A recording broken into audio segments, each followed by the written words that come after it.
What's up, guys? Welcome to the 4th ever episode of the Reset Broadcast. I'm your host, Sam Neal, on Laundry Day, and joining me today is Mark Lynch. Mark. Hello, guys. Marcus. God damn it, I still don't know your last name. Marcus Montgonagon, it's fine. Right. And Randy Lamberson. What's up, guys? First up, we're going to be talking about the continued relevance of old games. This has been brought to the spotlight recently by Valve releasing another trailer, or I don't really know if trailer is the right word for it, but animated short, basically, on Team Fortress 2 called Meet the Pyro. The short's really funny. You can go check it out on YouTube. Yeah, it just brought up some conversations, like how Team Fortress 2 manages through all this time to still stay relevant and still make headlines whenever it releases a new video. Randy, do you have any thoughts about this? Have you played Team Fortress 2, and how do you think that Valve manages to keep the game current for so long? I've played a little bit of it. I think that the reason that it's still relevant, it's a good multiplayer game. You know, if people love it and they want to keep playing it, it's always going to have relevance. I mean, look at Call of Duty. It's been around forever. There's a lot of people that are sick of it, but as long as people keep playing, they're going to keep releasing it. All right, Marcus, do you have anything to add there? Yeah, I suppose with Team Fortress 2, the reason that it's so popular still today is because, well, it used to be you used to have to pay for it, and then it became free to play. So that totally kind of changed how people are able to kind of access it and opened up, I suppose, like a whole new audience for it in one way, because people who might not have considered picking it up before, people who never paid attention to it before, never picked it up. So I suppose it's relevant that way. I suppose it's also like the Valve and Blizzard, two very famous PC developers. I suppose stuff like, I mean, in one sense, the mods and stuff like that continue to give life to PC games. We can see that with stuff like DayZ and whatnot. I mean, Arma 2, no one really played Arma 2 for a while there, and now everyone's buying it again because of DayZ and stuff like that. So I suppose that's some of the ways that games like Team Fortress 2 or Blizzard titles still maintain their kind of, popularity today, even though they were released a while ago. When Team Fortress 2 went free to play, it kind of left the Xbox Live, the Orange Box title, just sort of left it in the dust. Do you think that future console generations will allow for this kind of, I guess, shift to free-to-play? Like, the whole reason that Team Fortress 2 is successful, as you said, it shifted to a free-to-play game. Do you think that the next generation of consoles, since they will allow for free-to-play games, do you think that they'll also try and take advantage of that market? And do you think they'll allow game updates? Definitely. Well, they kind of do allow it now. Dust 514 is free-to-play on PS3, and I suppose that's the first console title that is going to be properly free-to-play. Yeah, definitely. I mean, I think it'd be silly not to take advantage of it, because it's a great way to market your product, really. I mean, play for free, and then let people buy like costumes or whatever else to play it. I suppose we have to be concerned that it doesn't turn into pay to win, paying to basically, win the game. But I don't think companies will do that, and I think the very best free-to-play games are going to be staying there forever, because they'll get you invested and they'll keep you hooked on it, and you'll gradually get so invested in it that, you'll keep spending so much money that, it'd be crazy not to take advantage of the free-to-play market next console hardware. Yeah, that's what the EA boss says. From what we did a news story recently, he believes that in 5 to 10 years, every game is going to be free to play, because as an industry, he says it's just an unbelievably difficult transformation from going from one business model to another, from one business model to a myriad of different business models. I don't exactly know what he means, but maybe we might see a lot more free to play, especially when it comes to like console market games. Do any of you guys currently play any of the big free-to-play games, like League of Legends or Tribes? I've never touched one. I was actually going to pick up Dragon Saga, which is free-to-play from what I hear. I had a roundtable discussion with the developers, and from what I saw with the game, well, I don't know if it's developers, but community managers, and what I saw from the game looked very interesting. So it might be the first one I actually pick up to try. And it's free. I used to play League of Legends a bit for a while. I put like 40 hours into that game, never spent a dime. You know, and it was great every time. It was really, really good. And if I had money at the time, I would have spent it. Like, you know. I love how they justify that.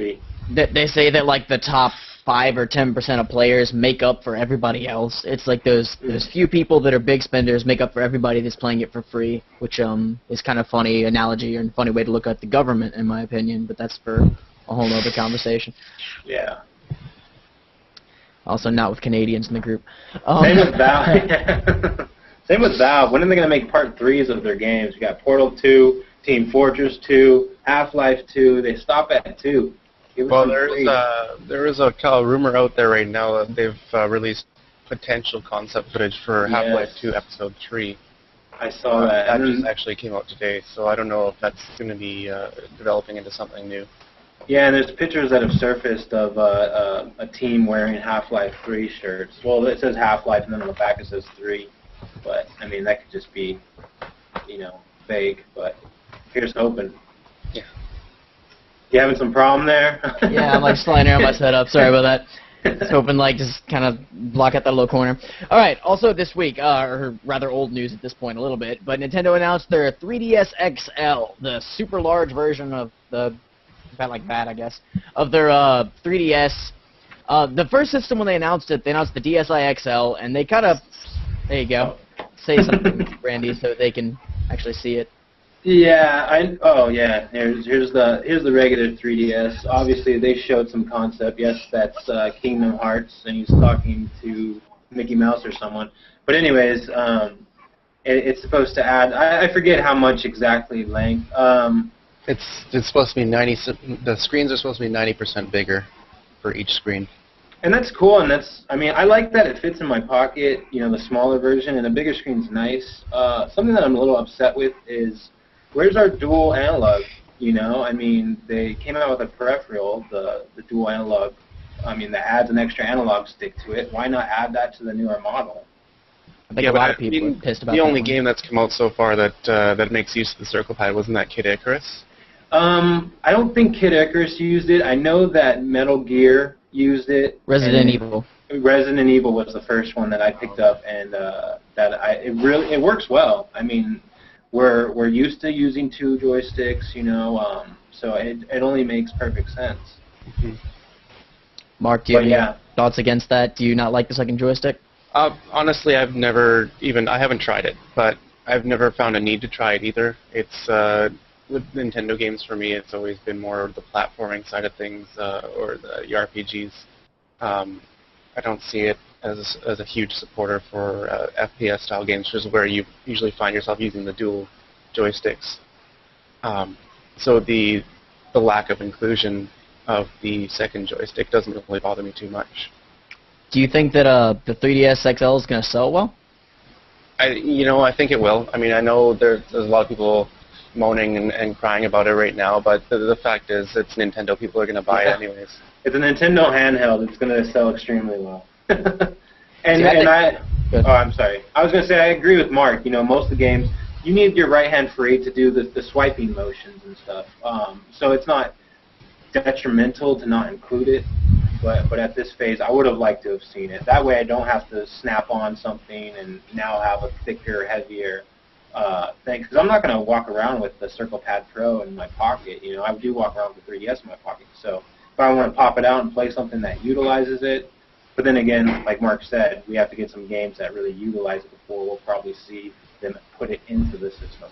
Well, this thing's gonna be a mammoth in your pocket. Yeah, it's like an iPad. You have to get it on its own laptop case.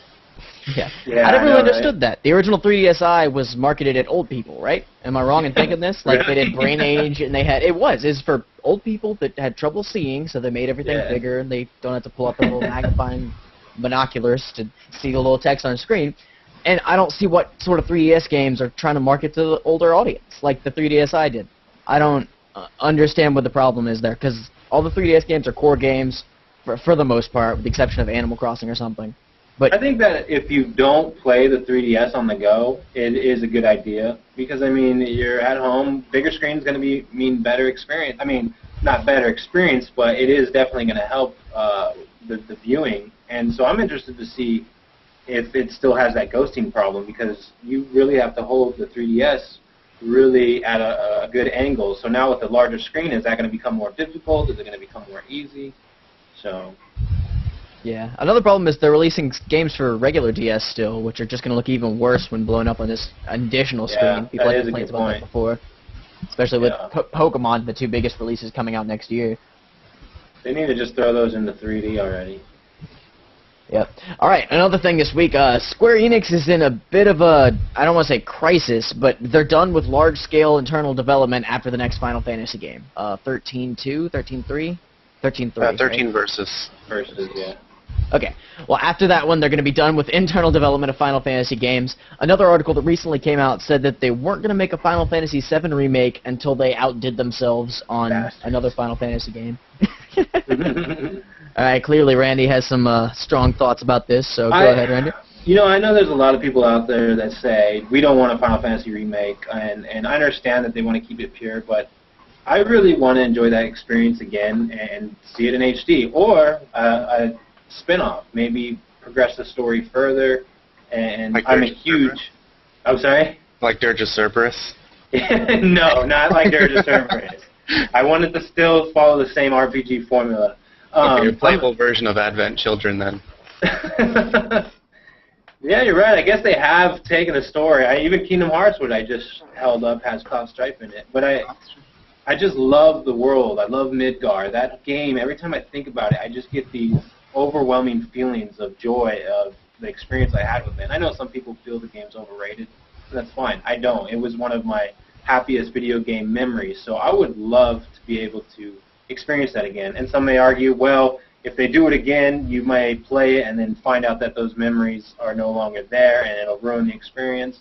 I don't really see it that way. I like the game. I want more of it. Give it to me. Mark, do you think it's a smart move on their part, or what do you think about it? Well, I actually, despite my interruptions of Randy, I do agree with what he was saying. I think our Final Fantasy VII remake would I think it would absolutely have some relevance for the market, and even if the people who want to be the purists about it aren't going to buy it, I mean, they'll still find a huge market for it. I would definitely look into getting it. Like Randy says, going back and risking those memories of the game being more like a nostalgic kind of thing. They're not losing anything if they remake it. Well, I mean, aside from production costs, but they'll make that back. Going back and playing the game in its original form ruins it for me, because now I've been spoiled with all these HD graphics. I go back and play that really chunky, blocky looking game, and I just can't get engaged by it anymore. I still love the story, I still love the world, but the gameplay behind it just ruins it for me. I agree 100%. So, quick poll, what are you guys' favorite Final Fantasy games? 6. 6? Marcus, have you played a Final Fantasy game? No. I've dabbled, but I've never gotten into the series. I'm kind of where you are. My favorite is Secret of Mana. I don't much care for the other Final Fantasy games. It's a good game, but Final Fantasy. 7 is my favorite. I really like 6, which I'm not sure if we're talking about 6 American or 6 Japan, but I guess it'd be Final Fantasy 3 in America. Right. Yeah. And 8 also I feel was very underrated, and I have some nostalgic memories from that. And you know, I just recently at E3 played. They have a rhythm Final Fantasy game where it's just, you know, you basically follow the rhythm, and it was playing old Final Fantasy songs. And you know it? Yeah, I know. The nostalgia's still there for me. I hear the music and it brings it up, you know. So I feel an HD remake with music, set pieces, I'm gonna, you know, be able to enjoy it, just look better and sound better. And going back to the whole business strategy of waiting until they've surpassed Final Fantasy VII, that's actually quite telling of their faith in their past products. I mean, they know they've been doing things wrong, and they want to fix this. I wonder if that decision actually factors into the moving away from internal development for this series. They might be, I don't know what company they go to have this game developed for Final Fantasy 15, but Clearly, they have someone in mind, or else they wouldn't have been making this announcement. Yeah, maybe they should outsource it like Nintendo's doing with their Super Smash Brothers game. Do you guys have any thoughts about this? I don't really understand the situation much myself. Can't even tell you what Namco Bandai has made in the past few years. I've heard the name, but I can't associate it with anything. And Dragon Ball Z. And I'm not a huge fighting game fan myself. Did any of you know any more about the situation? I don't know anything about the situation exactly, but I mean, the actual decision itself, it makes sense to me. I mean, they already have a really good framework for the game, for the series. Now they just need someone else to keep building on that and keep the series rolling. Whether that's the inclusion of new characters or new gameplay features, I don't know what it will do, but it's definitely built itself up to be a serious title for Nintendo. So now it's just a matter of letting someone else take the reins and run with it. Do you think they'll have the freedom to take the reins and run with it, like you said, or do you think Nintendo is going to be pulling their leash along the entire time? I think there will be some issues of creative control. I mean, Nintendo, they've never given up first-party titles easily. So the fact that they've passed this thing on to Namco, I think there's there'll probably be a lot of creative control guidelines they have to follow. And then, it also offers some characters like, Pac-Man. Isn't that Namco? Right? I wonder if they'll actually be including Namco Bandai characters. That would be an addition. Yeah. I mean, Soul Calibur is made by Namco, which is a big title, and I mean, they just have a huge roster of characters. So pulling Yoda. I want to see Yoda in the next Super Smash Brothers game. It would be cool. All right. Along the Nintendo note, Reggie Fils-Aimé hates us, essentially, if the news is to be believed. He's really frustrated by hardcore gamers not fully realizing the potential of casual titles such as Nintendogs and Wii Fit, and he's just a little bit upset with this because he thinks that we can't properly determine when casual titles are going to be successful or not. Mark, what do you think he's talking about here? Do you think it's just a butthurt reaction to the press's reaction to Nintendo Land, or is there more going on there? I think he's actually misreading the fans' reaction from the E3 presentation. I mean, yeah, there were a lot of people that were disappointed in what they saw, and obviously Nintendo, they pushed the wrong product into E3. E3 is not watched by the casual audience. E3 is watched by the people who have been following Nintendo since it was an 8-bit console or even before that. So the fact that they're pushing all these casual games into a hardcore kind of arena, obviously there's going to be a fan backlash. So the fact that he's annoyed about the reaction, I think it's more of he didn't predict what he should have. However, his analysis of the reaction from gamers, yeah, that's totally true. We always want more. That's how the industry keeps moving forward, as we keep asking for more and they keep giving it to us. Mm-hmm. Marcus, do you have anything to add there? What are your thoughts on Reggie's little freak out? Yeah, I don't know. I don't necessarily agree with him. I agree with Mark. I mean, the market is demanding the kind of titles that, hardcore titles that Nintendo has always developed very well. So to kind of turn around and, essentially slap those people down, I don't know how helpful that is really to yourself. Like, you are obviously Nintendo is broader than that hardcore market, yet at the same time, I mean, they should push their hardcore titles because, I mean, that's what people like and people will buy them. Yet at the same time, I don't see why they can't do both, essentially, really.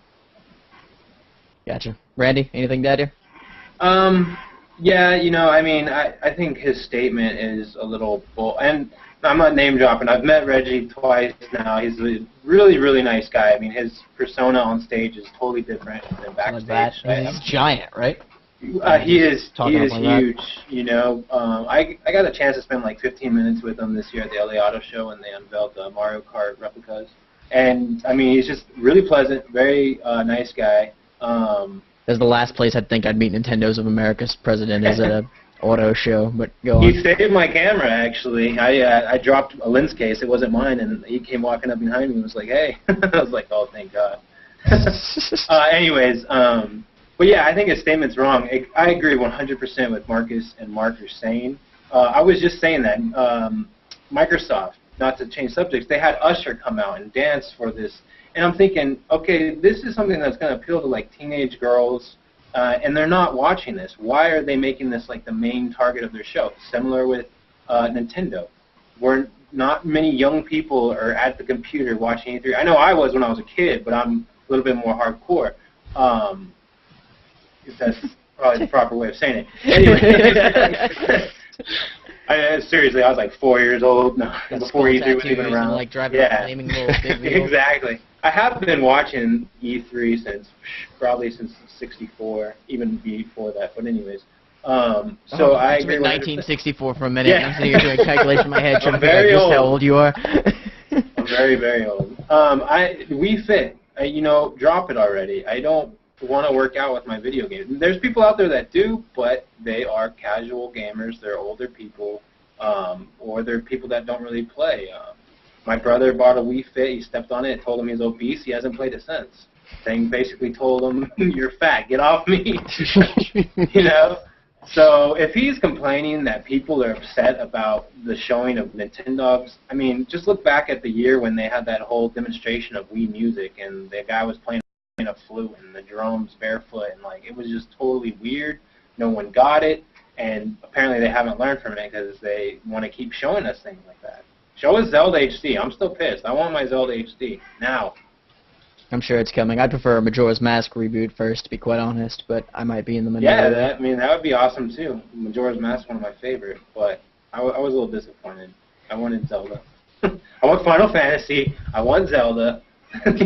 I want it now. You're exactly now. Randy's a perfect example, but thank you. I want more Persona.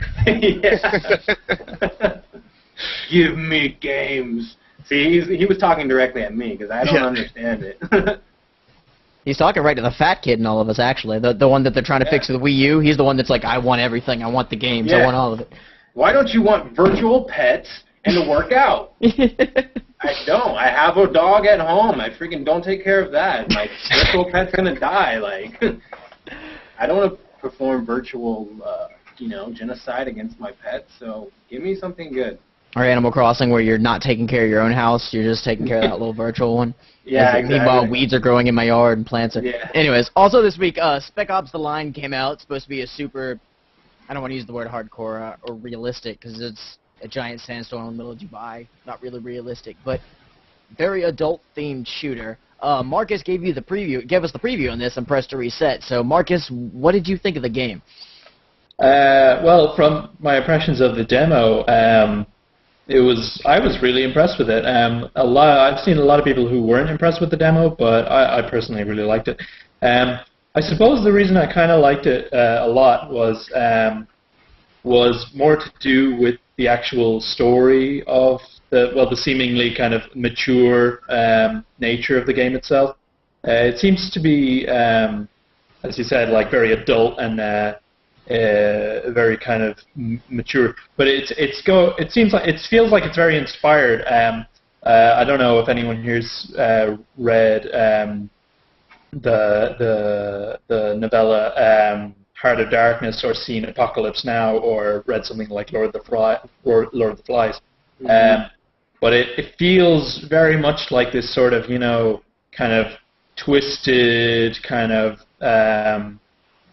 giving us a kind of a twisted glance of what humanity is capable of when they're in such a dire and horrible situation, and it's really great. The way it begins, like the demo opens, it's like you're playing all these kind of like macho soldiers that are like going through Dubai and shooting up like what they think is terrorists who have taken over the city or wherever, and they're like you're getting into a firefight and there's like an electric guitar playing in the background and stuff like that.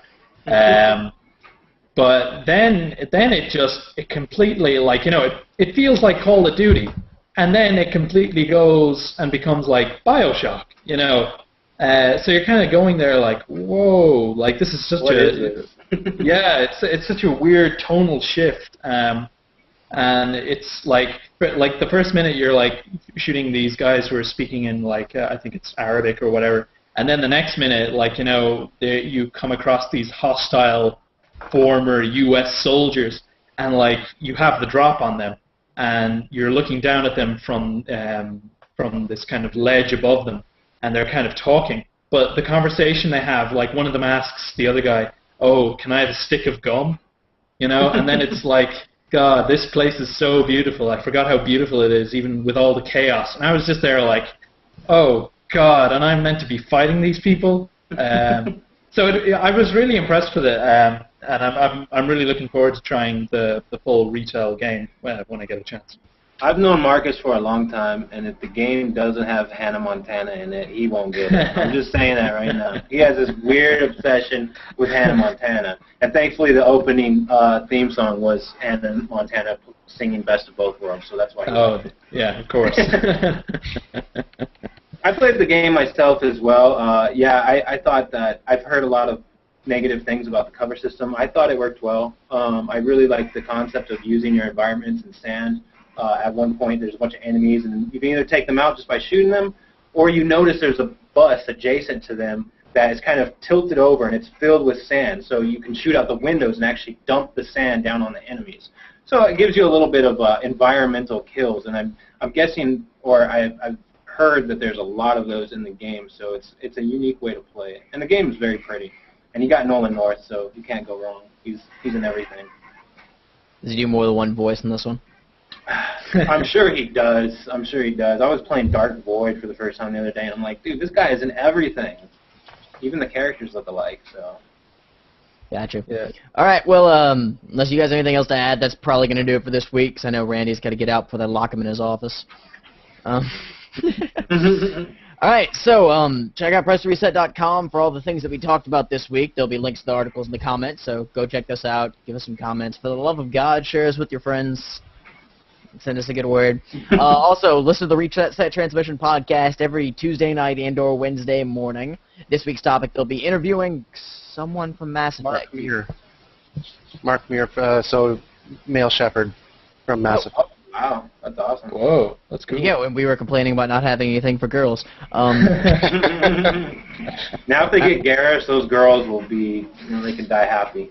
Yeah, all our ratings will or their ratings will flip-flop. Ours will still be the dude-based thing we got going on anyways. And also, be sure to check us out on Thursday nights. Usually, we're going to have community game nights. Upcoming, it's not going to do any good to mention the one that happened last week by the time this goes up. But upcoming plans are Left 4 Dead or Uncharted, or a lot of those things are on the docket. Just keep your eyes tuned on the website, and we're sure to have something that you own eventually. Join us. They're a lot of fun. All right, guys, that's all I got this week. Thanks for watching the Reset broadcast. Thank you, Mark. Cheers. Thank you, Marcus. All right, and thank you, Randy. Bye. All right, see you guys later. Later, guys. Cheers.